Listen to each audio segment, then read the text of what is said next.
Last week I bought this bargain bumper bag of lenses from eBay. It was a very cheap buy, but inside the bag I found something a little bit special. To find out what it was, stay tuned. Well, hey everybody, thank you for checking in once again and welcome to another episode.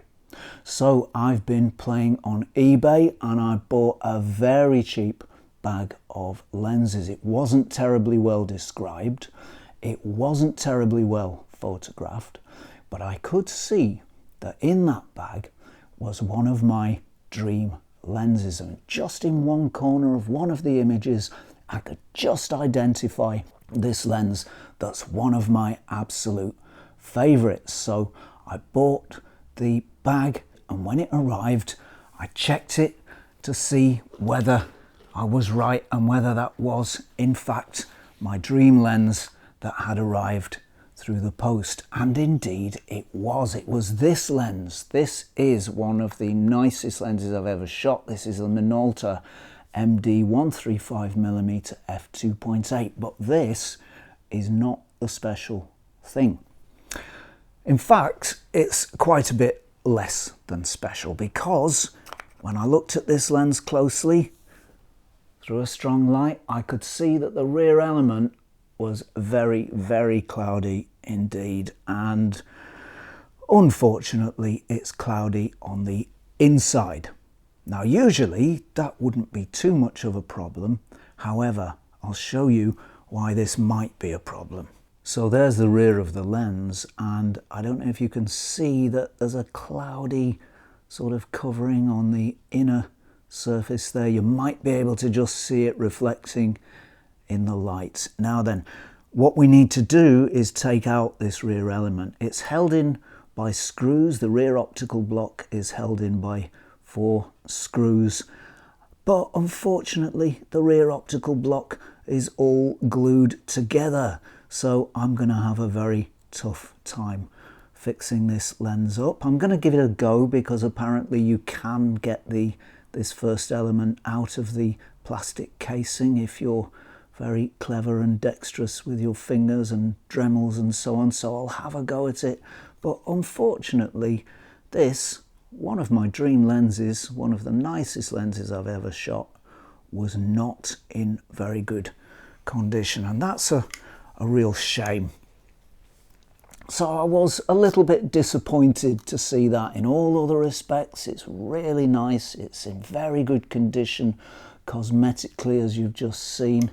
It's in very nice condition mechanically. Everything turns nicely and easily and cleanly. We've got the slightly clanky Minolta aperture dial on the back there.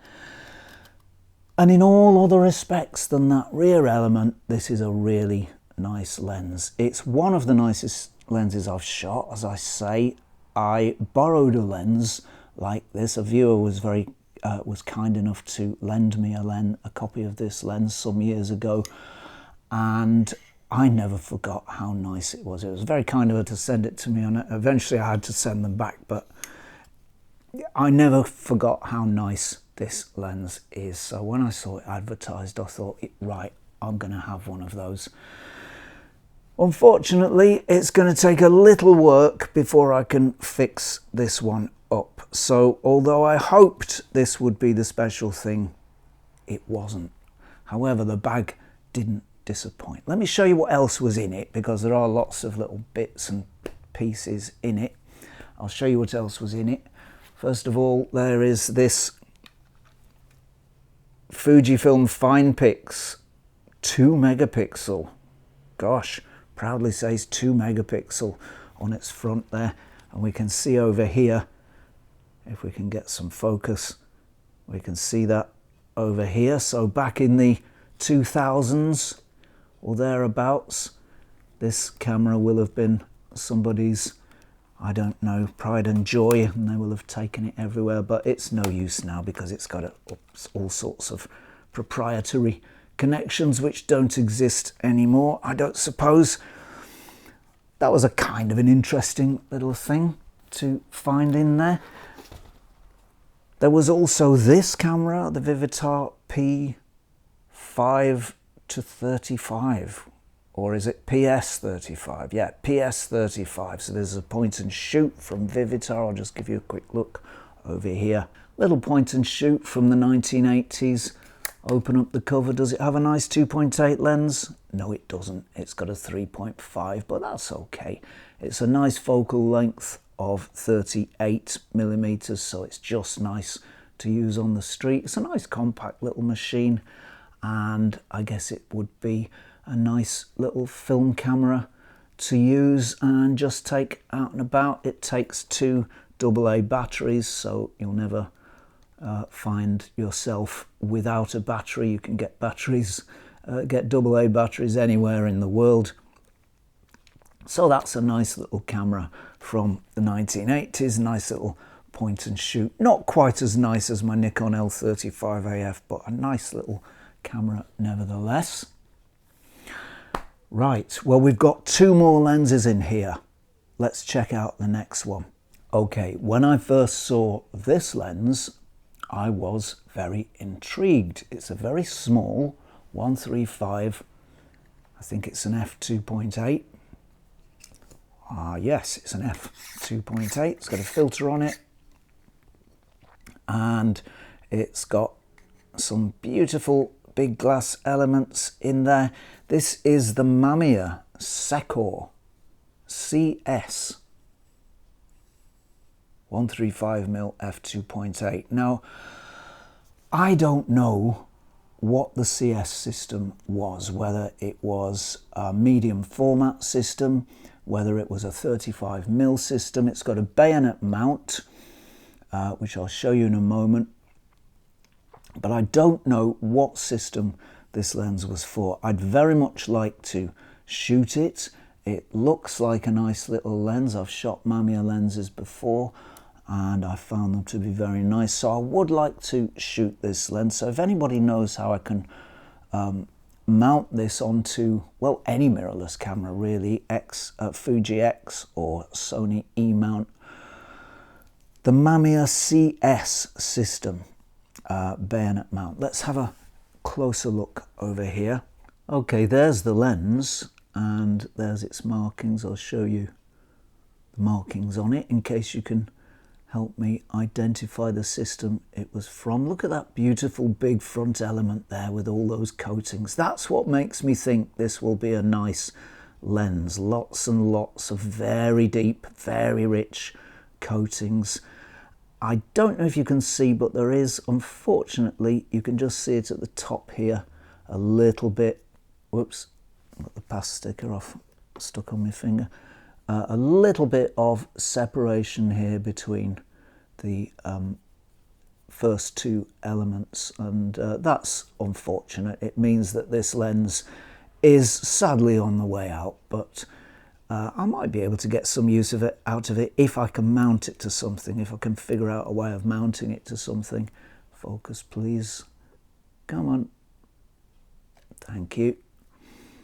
So yeah, I may be able to figure out a way of mounting it to something. There's the bayonet mount at the back. So I don't think that is a mount that is shared with any other system. It does look like a proprietary Mamiya mount. Everything moves and works very nicely on this lens. It's a really lovely mechanically it's a lovely lens. That aperture ring is very, very smooth. No half stops with this one, just single stops. It's got a little snacky open and shut hood, and that's really handy for keeping the rays away from the glass and stopping contrast dropping. But a very, very small lens. I'm really impressed with how small this lens is. It's a very, very compact system. I'm thinking this is for an SLR system. It just kind of feels like an SLR lens to me. The throat of the lens is not very large. It's no larger than any other 35mm lens that I've used, I don't think. So I'd say this is a 35mm lens, but if you know what it's for and how I can adapt it, please let me know. I'd very much like to know in the comments. So this could yet be a special thing Who knows? Time will tell. Okay, well, my bargain buy from eBay isn't doing too well up to now. I've got the dream lens that I've wanted, but with a possibly unrepairable cloudy rear element. That's this one, the Minolta. I've got a lovely lens that I probably can't use, the Mamiya Seco lens. However, let's see what the third lens was. Or indeed is, because the third lens is the special thing. Now, you may recognize this lens from its shape, although possibly not from its markings. This lens is marked as the Pentacon 135mm f2.8.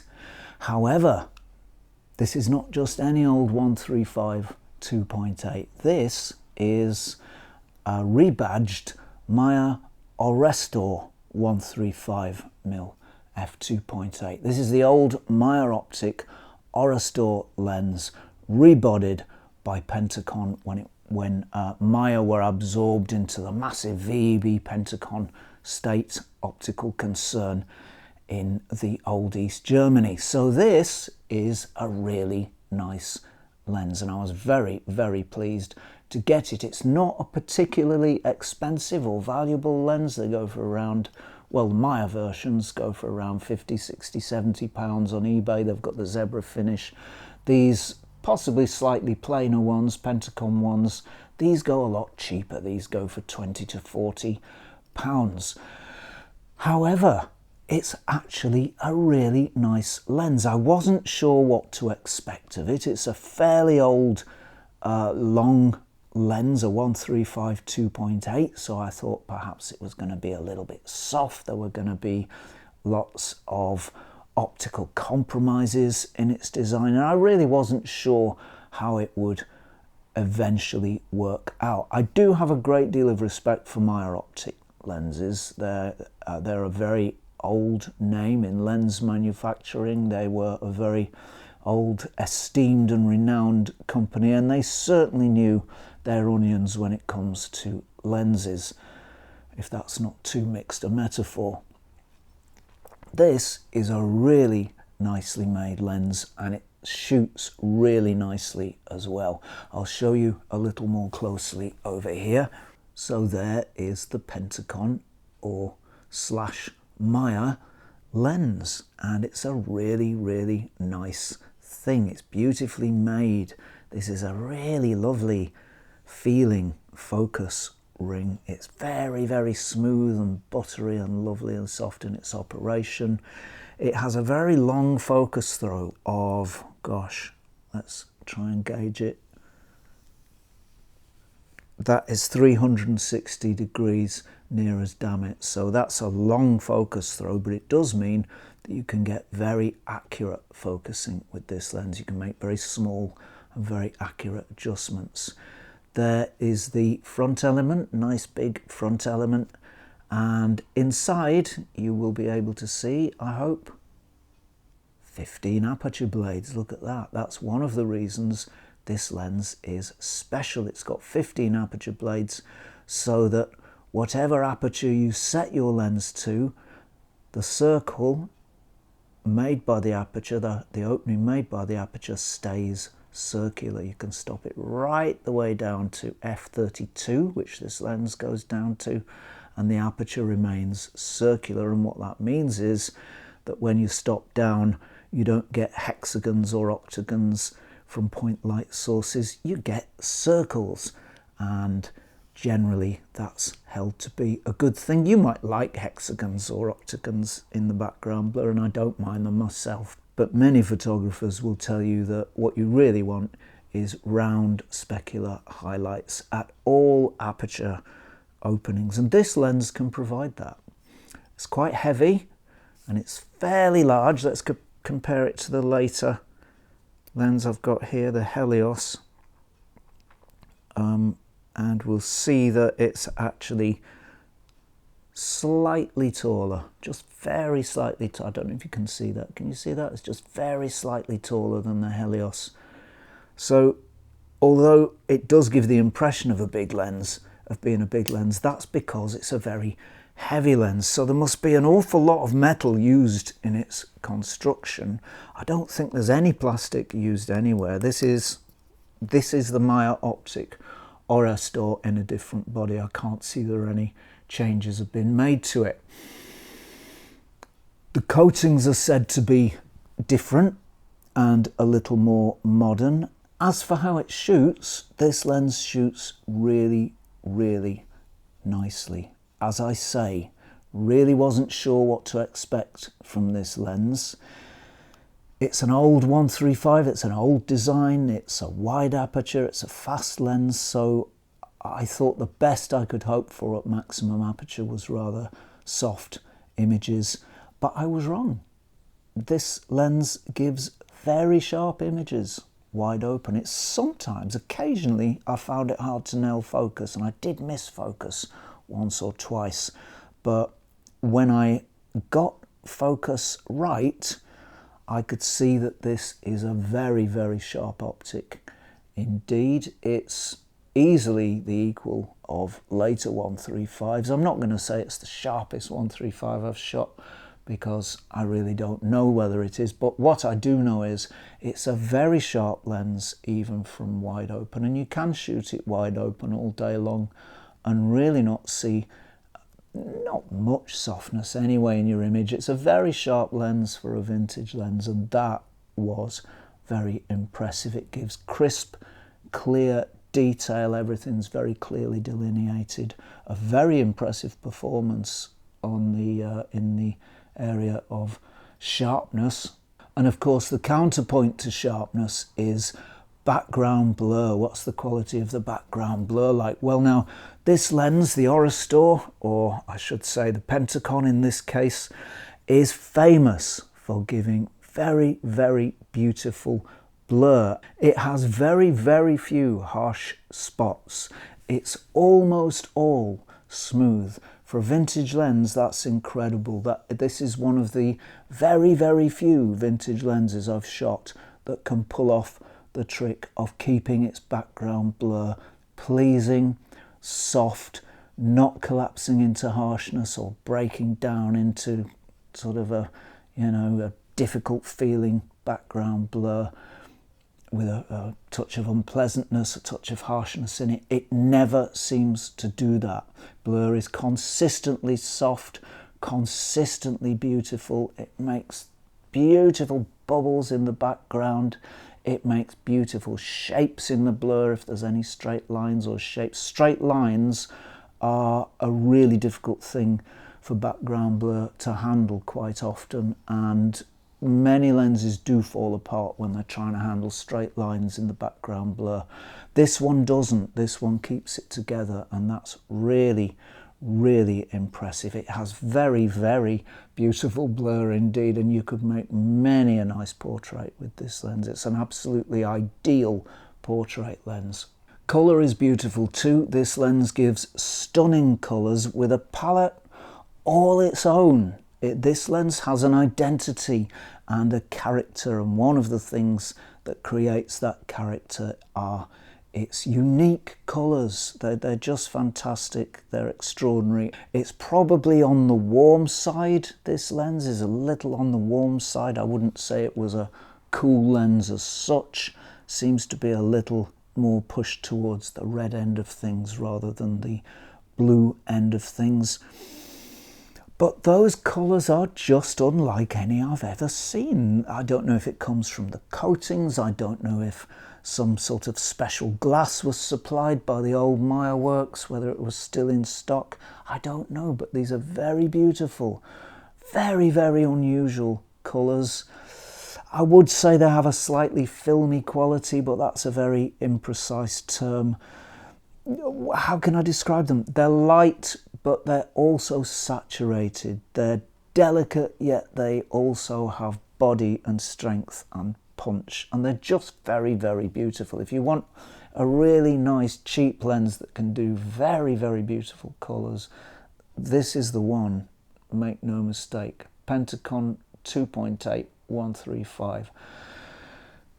But it has to be shaped like this, because there is a later Pentacon lens that you can get. So it has to be this shape with a slightly wider middle, sort of a grenade, almost a grenade sort of shape. The later lens was straight, like this one, like this Helios is dead straight. Well, now this Pentacon has just this little waist here in the center and gives it a very slight sort of grenade type profile. This is the Pentacon lens you want. There were two. This is the one you want. It's an M42 mount. It will mount to any mirrorless camera with an adapter, of course, or indeed it will mount to any M42 film camera as well. So this is a lens that you shouldn't have any trouble in mounting at all. Minimum focus distance is a reasonably long, some number of meters or feet. Yeah, reasonably long, 1.6 meters. So that's about 5 feet-ish. So it's a fairly long minimum focus distance, but it doesn't matter too much because this is a long lens, so you can get close to your subject without actually being physically close to your subject. So I'd say that's an entirely usable and practical minimum focus distance. I'm very, very pleased I've found this lens. I'd wanted to try it for some time. It's one I hadn't got around to searching out and actually buying in and of itself, but serendipity has brought it to me, so there we are, and it's also brought it to you as well. So I hope that it is favourably received, because it's a very, very nice piece of glass. As to what I'm going to do with it, I'm going to keep it and I'm going to go on shooting with it. It's too nice to get rid of. I wouldn't get very much for it if I sold it, and it's just a really nice lens. If you shoot it into the sun, contrast drops. It does have good contrast, but if you shoot it into the sun, predictably, contrast drops. It does give you some nice flares, though I couldn't seem to get a pure and clear flare with this one. I'm not quite sure whether it was my fault, whether I was angling it wrong, or whether it's an inherent quality of the lens, but I couldn't get that nice sort of streak of a flare across the shot. And it ended up being rather foggy when I tried to do that. So it doesn't like shooting into the sun. It came with a metal hood. I don't know where it's gone now, but it has a little metal hood that it came with. And I think it is best used with that, because this is an old lens. It's not a new design by any means. And that big front element will catch the rays, and contrast will drop if the sunlight catches your lens at the wrong angle.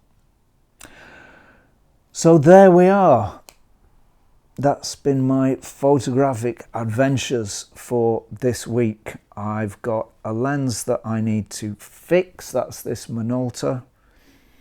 Good luck to me in getting that rear element out. I'll let you know how it goes, and I'll bring you an update on whether I've been able to repair this lens or not. I may or may not get around to shooting this little Vivitar. It's a nice little thing, but it is just a point and shoot, and I don't know, it'll probably go in the back of a drawer somewhere, most likely, and be found again in another 40 years. The Mamiya lens, I would like to use this. If you know how to adapt it, let me know. And of course, lastly, the special lens, the Pentacon 135mm f2.8, aka the Mamiya Optic Gorlitz Orestor 135mm f2.8, and that is a very long lens name. So if you're looking for a nice 135 2.8, this could very well be the lens for you. They go for about 30 quid on eBay, and they're well worth having a go with if you're looking for this kind of lens. So having said that, that is about it from me for today. Thank you very much for watching. I really appreciate everybody who watches. And if you've enjoyed this show, then why not chuck us a sub? That would be appreciated too. Many, many thanks to subscribers for your support. That is a genuine heartfelt thanks. Many thanks for that. And many, many thanks to patrons for your support. That is a genuine heartfelt thanks to you. If you enjoy the content on this channel, you think, yeah, maybe this hippie is not doing too bad a job of keeping this old gear alive, you might want to become a patron yourself over at www.patreon.com/Zenography, and you can become a patron from $1 per month, and I don't think that's going to break anybody's bank. Everybody can afford that. So many, many thanks to everybody who's watched, who's given thanks, super thanks, or engaged with the channel in any way. And as for me, that is it from me for now. And if you're not doing anything too difficult, troublesome, bothering, or annoying, next week is around this time, please do join me for another spot of Zenography. Cheerio all.